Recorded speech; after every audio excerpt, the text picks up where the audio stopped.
તો વડોદરામાં સ્ટેન્ડિંગ કમિટીની ઓફિસમાં ચેરમેન અને કોર્પોરેટર વચ્ચે તડાફડી થઈ હતી। સોસાયટીઓમાં કાળું પાણી આવતું હોવાની ફરિયાદ મુદ્દે બોલાચાલી થઈ હતી। કાઉન્સિલ જાગૃતિ કાકાએ વિસ્તારની સમસ્યાની રજૂઆત કરી હતી। તો સ્ટેન્ડિંગ કમિટીની ઓફિસમાં બોલાચાલીના દ્રશ્યો સામે આવ્યા હતા। ઉલ્લેખનીય છે કે સ્થાયી સમિતિના કામો મંજૂર નહીં થવા દેવા હોવાનો આરોપ લગાવવામાં આવ્યો છે।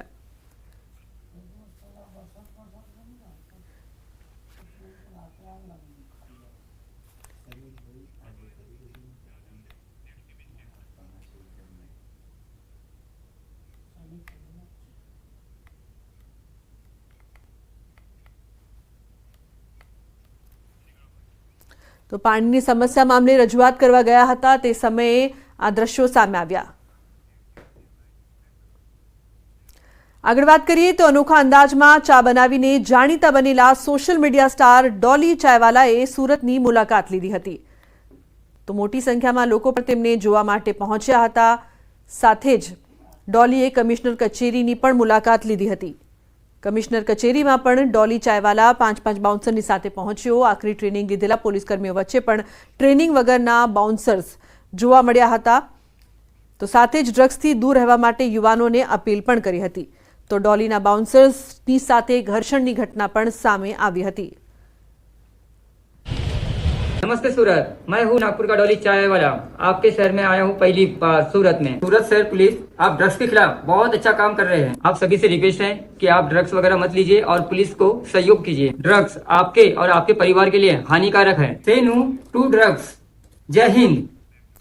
तो गीर सोमनाथना वेरावळમાં खतरनाक कोबरा सांप ट्रांसफॉर्मरनी पेटीમાં ઘૂસી ગયો। રાજમહેલ રોડ પર વીજ ફોલ્ટ સર્જાતા કર્મચારીઓએ ટ્રાન્સફોર્મર નીચે આવેલી ફ્યુઝની પેટી ખોલી, જેમાંથી મોટો કોબરા સાપ ફૂફાડા મારતો જોવા મળ્યો, જેને લઈને વીજ કર્મચારીઓ ફફડી ઉઠ્યા હતા। સાપને પકડવા માટે ઝડપથી સ્નેક કેચરને જાણ કરવામાં આવી અને કોબરાનું રેસ્ક્યુ કરવામાં આવ્યું।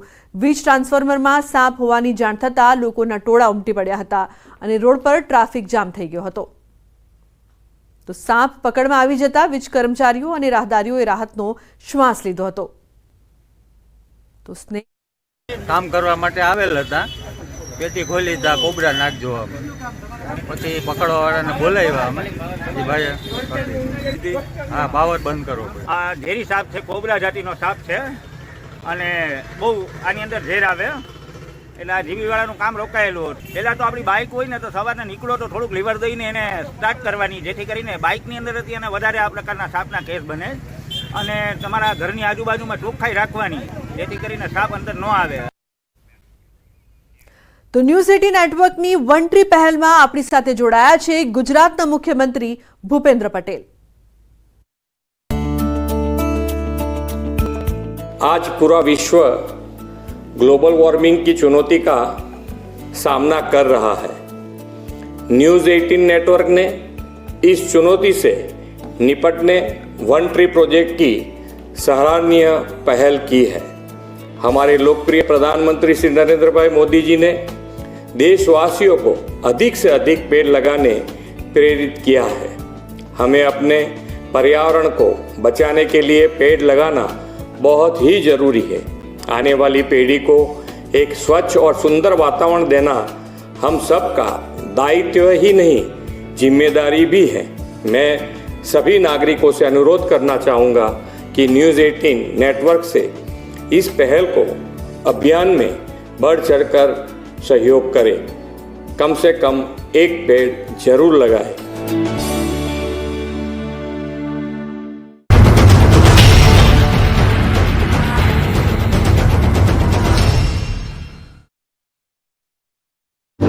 परेशान વેરાવળમાં ધોધમાર વરસાદના કારણે મુખ્ય માર્ગો પાણીમાં ગરકાવ। Satta Bazar, Subhash road, Lohana hospital road, Tapeshwar road સહિતની બજારોમાં પાણી ભરાયા। ભારે વરસાદના કારણે તપેશ્વર મહાદેવના મંદિરમાં પણ પાણી ઘૂસ્યા। ગીર સોમનાથના વેરાવળ તાલાલામાં મેઘરાજાની ધમાકેદાર એન્ટ્રી, વીજળીના કડાકા સાથે પડ્યો ધોધમાર વરસાદ। શહેરી અને ગ્રામ્ય વિસ્તારમાં વરસાદ થતા ખેડૂતોમાં ખુશીનો માહોલ। ગીર સોમનાથ જિલ્લામાં વરસાદી માહોલ। સૌથી વધુ વેરાવળમાં 5 ઇંચથી વધુ વરસાદ વરસ્યો। સૂત્રાપાડામાં 2 ઇંચ, ગીરગઢડા, તાલાલામાં 1 ઇંચ વરસાદ નોંધાયો। વેરાવળ અને તાલાલાના ગ્રામ્ય વિસ્તારોમાં વોકડા વહેતા થયા। અમદાવાદમાં વરસાદે તંત્રની મોન્સૂન કામગીરીની પોલ ખોલી. ત્રાગડ વિસ્તારમાં ગરનાળામાં હજુ ભરાયા છે વરસાદી પાણી. ગરનાળામાં પાણી ભરાતા વાહન ચાલકો મુશ્કેલીમાં. વરસાદના લીધે સોમવારે ગરનાળું કરાયું હતું બંધ. ભરૂચના નેત્રંગમાં ધોધમાર વરસાદ બાદ નદી નાળામાં નવા નીર. નેત્રંગના ધાણીકુંટ ગામે આવેલા ધોધના આકાશી દ્રશ્યો સામે આવ્યા. ધાણીકુંટ ગામના સૌંદર્ય સાથે રોમપોલ ધોધ ઓવરફ્લો. ધાણીકુંટ ધોધમાં પાણીનો પ્રચંડ પ્રવાહ જોવા મળ્યો. પ્રકૃતિ સોળે કળાએ ખીલી હોય તેવા દ્રશ્યો કેમેરામાં કેદ થયા. વરસાદથી રોમપોલ ધોધ ઓવરફ્લો થતા સોળે કળાએ ખીલી ઉઠ્યો. સાબરકાંઠાના ઉપરવાસમાં ભારે વરસાદને લઈને વિજયનગરની નદીઓમાં થઈ પાણીની આવક. પુણ્યશીલા અને હેરમાતા નદીઓમાં પૂર. નદીમાં પાણીની આવક થતા ખેડૂતોમાં ખુશી વ્યાપી. રાજસ્થાનના હર્ષાવાડા, બેડા, રાણી સહિતના ગામો તેમજ વિજયનગરમાં ભારે વરસાદને લઈને નદીઓ બંને નમસ્કાર, આપ જોઈ રહ્યા છો ગુજરાતની number 1 news channel news 18 Gujarati. આપણું ગુજરાત સાથે હું છું સિદ્ધાર્થ ધોળકિયા. મહત્વના સમાચારથી કરીએ શરૂઆત. દ્વારકામાં મેઘાનું દે ધનાધન, નદીઓ ગાંડી તૂર, ખેતરો પાણી પાણી. લાંબા વિરામ બાદ દ્વારકા પંથકમાં ફરી મેઘ સવારી આવી પહોંચી છે. વહેલી સવારથી જ દ્વારકા, જામખંભાળિયા, કલ્યાણપુર સહિતના પંથકમાં મેઘરાજાએ પધરામણી કરી હતી. મેઘરાજાએ ગણતરીની કલાકોમાં જ 5 ઇંચ જેટલું પાણી વરસાવી દેતા આ પંથકમાં જળબંબાકારની સ્થિતિનું નિર્માણ થયું હતું. કલ્યાણપુર અને ખંભાળિયા તાલુકાના ગ્રામ્ય વિસ્તારમાં મેઘરાજાએ તોફાની બેટિંગ કરતા નદીઓનું રૌદ્ર સ્વરૂપ જોવા મળ્યું. નદી નાળાઓ છલકાઈ ગયા. મોટા અસોટા ગામે ધોધમાર વરસાદ ખાબકતા ખેડૂતોના ખેતરો પાણીમાં તરબોળ થયા. મોટા અસોટા, વિશોત્રી સહિત ગામે ખાબકેલા ધોધમાર વરસાદથી ખેડૂતોની મગફળી સહિતનો પાક પાણીમાં ગરકાવ થયો. પુલ પર નદીના પ્રચંડ પ્રવાહના દ્રશ્યો છે દ્વારકાના સામોર ગામના. અહીં વરસાદે ધબધબાટી બોલાવતા ગામની નદી લાલઘૂમ થઈને વહેતી હતી. નદીનું પાણી પુલ પરથી વહેવા લાગ્યું હતું. જોખમી પૂર વચ્ચે પણ 2 બાઇક ચાલકોએ નદી પાર કરવાનું જોખમ લીધું હતું. દ્રશ્યોમાં જોઈ શકાય છે કે જોશમાં નદીના તોફાની પાણીમાં બાઇક તો નાખી દીધું, પણ પાણીનો પ્રવાહ એટલો હતો કે 2 લોકોએ બાઇક પકડ્યું છતાં તે પાણીના તાણમાં તણાઈ ગયું. બાઇક સવારોને સામી કાંઠે આવતા પરસેવો છૂટી ગયો. કલ્યાણપુર તાલુકાના મોટા અસોટાના દ્રશ્યો જુઓ. અહીં આકાશમાંથી અનરાધાર વરસાદ ખાબકતા ગામના રસ્તા પર નદી વહેતી હોય તેવા દ્રશ્યો સામે આવ્યા. ધોધમાર વરસાદના કારણે રસ્તાઓ પાણીમાં ગરકાવ થયા. ભારે વરસાદથી ખેડૂતોમાં ખુશીની લહેર. જામખંભાળિયામાં સવારમાં વરસાદે કરી પધરામણી, રોડ થયા પાણી પાણી. જામખંભાળિયામાં 2-3 દિવસના વિરામ બાદ મંગળવારે સવારમાં મેઘરાજાએ પધરામણી કરી. જામખંભાળિયામાં મેઘરાજાએ જમાવટ કરતા રોડ પાણી થઈ ગયા હતા. જામખંભાળિયામાં ધોધમાર વરસાદ પડતા જળબંબાકારની સ્થિતિનું નિર્માણ થયું. શહેરના નગર ગેટ, 4 રસ્તા, જોધપુર ગેટ સહિતના મુખ્ય માર્ગો પર પાણી વહેતા થયા. વહેલી સવારે ખાબકેલા વરસાદથી અનેક રસ્તાઓ પાણી થયા. તો વિરામ બાદ વરસાદે એન્ટ્રી મારતા ખેડૂતો ખુશ થયા. ખેતરોમાં ઊભા પાક પર જાણે કાચું સોનું વરસ્યું હોય તેવું લાગ્યું.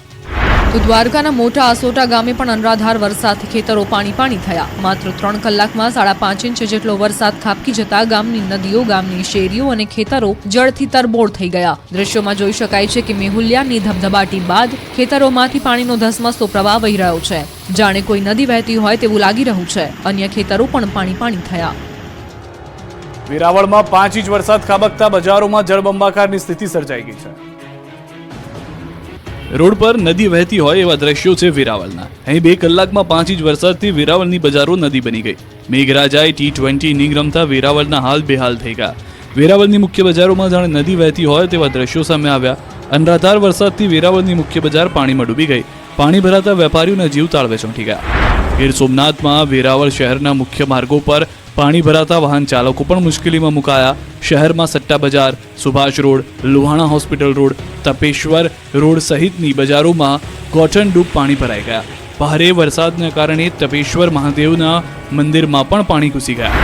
આ બાજુ પ્રથમ જ્યોતિર્લિંગ સોમનાથ મહાદેવ મંદિર વિસ્તારમાં વરસાદથી સોમનાથ મંદિર પર જાણે સાક્ષાત વરુણદેવ જળાભિષેક કરતા હોય તેવો નજારો જોવા મળ્યો. જૂનાગઢના ડેરવાણ ગામમાં ધોધમાર વરસાદથી વહેતા થયા પાણી. રસ્તા પર નદીની જેમ વહેવા લાગ્યા પાણી. પોરબંદરના બરડા પંથકના ગામોમાં તથા માધવપુર ગેટમાં વરસાદ વરસ્યો હતો. ખેડૂતોને પાકમાં પાણીની જરૂરિયાત સમયે વરસાદ શરૂ થતા ખેડૂતોમાં પણ ખુશીનો માહોલ જોવા મળ્યો. રાજકોટનું ધોરાજી પણ થોડા જ વરસાદમાં પાણી થઈ ગયું. સામાન્ય વરસાદમાં શહેરના અનેક વિસ્તારોમાં પાણી ભરાયા. તો કચ્છમાં પણ વરસાદે જમાવટ કરી. ભારે ગરમીની વચ્ચે મુન્દ્રા, માંડવી તાલુકાના વિસ્તારમાં વરસાદ પડ્યો. ગીર પંથકમાં કડાકા ભડાકા સાથે ત્રાટક્યો વરસાદ, લોકોના ઘરમાં ઘૂસ્યા પાણી. ગીર સોમનાથ પંથકમાં પણ વરસાદે ધમાકેદાર એન્ટ્રી કરી. ગીર સોમનાથના સૂત્રાપાડા, વેરાવળ, કોડીનાર, ઉના, તાલાલા સહિતના વિસ્તારમાં સવારથી વાદળો ઘેરાયેલા હતા. જે બપોર થતા વીજળીના કડાકા ભડાકા સાથે તૂટી પડ્યા. માત્ર ગણતરીની મિનિટોમાં જ 1 થી 2 ઇંચ વરસાદ પડી જતા શહેરના રસ્તાઓ પાણી થયા. તો ઉનામાં પણ મેઘરાજાનું આગમન થયું. છેલ્લા કેટલાક દિવસોથી લોકો અસહ્ય ગરમીથી બફાતા હતા, ત્યારે સવારે મેઘસવારી આવી પહોંચતા લોકોને ગરમીથી રાહત મળી. જૂનાગઢ જિલ્લાના માણાવદર, માળિયાહાટીના માંગરોળમાં વરસાદે રમઝટ બોલાવી. માણાવદર અને માળિયાહાટીનામાં 1 ઇંચ વરસાદ નોંધાયો. ધોધમાર વરસાદ પડતા રસ્તા પરથી વરસાદી પાણી વહેતા થયા. જેતપુર અને ધોરાજીમાં પણ કાળા ડિબાંગ વાદળોએ બપોર થતા હેત વરસાવ્યું. ગાજવીજ સાથે જેતપુર પંથકમાં વરસાદ તૂટી પડતા ખેડૂતો ખુશ થયા. આ તરફ મોરબીમાં સવારથી વાદળછાયા વાતાવરણ વચ્ચે વરસાદ પડ્યો. વરસાદને કારણે ભારે ગરમાવામાંથી લોકોને રાહત મળી. ભાવનગરના પાલીતાણા ખાતે શેત્રુંજી ડેમમાં નવા નીરની આવક થઈ. અમરેલી જિલ્લામાં વરસાદથી પાણીની આવક વધી. હાલ શેત્રુંજી ડેમમાં 8,117 ક્યુસેક પાણીની આવક શરૂ. શેત્રુંજી ડેમની સપાટી 19 ફૂટ 10 ઇંચ પર પહોંચી. તો સાબરકાંઠા ઉપરવાસમાં વરસાદથી વિજયનગરની નદીઓમાં પાણીની આવક થઈ. રાજસ્થાનમાં સારા વરસાદના પગલે નદીઓમાં પૂર આવ્યું છે. પુણ્ય, શીલા, હેરમાતા નદી બે કાંઠે વહી છે. નદીઓમાં ઘોડાપૂર આવતા ખેડૂતોમાં પણ ખુશી જોવા મળી રહી છે. પૂર જોવા પણ લોકો ઉમટી પડ્યા હતા.